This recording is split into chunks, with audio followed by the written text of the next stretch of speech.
Вот такой вот сироп. Сироп, фитосироп для легкого дыхания. 5 трав и прополис.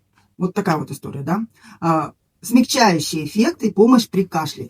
На самом деле эти 5 трав, они знакомы многим с детства. Здесь есть в том числе солодка. Я вот при вас сейчас открываю новую совсем упаковку, да, и вам буду показывать, как это выглядит.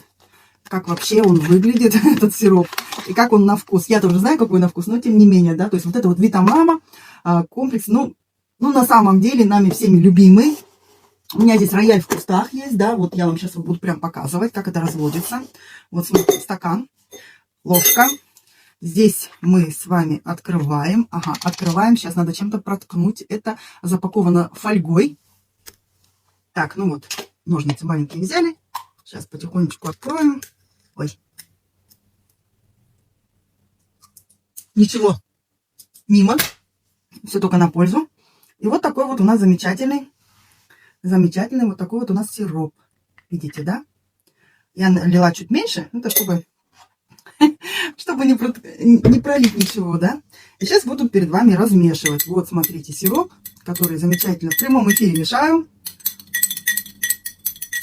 Вот такой он желтоватенький. На вкус чуть кислый. Когда послевкусие идет, это вкус солодки.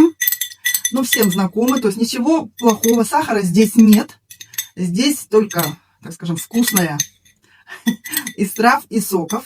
Да, то есть сахара тут нету. Так вот. И потом выпиваем. То есть профилактика, не профилактика. Кашляете вы, не кашляете. Я сейчас выпью. За ваше здоровье.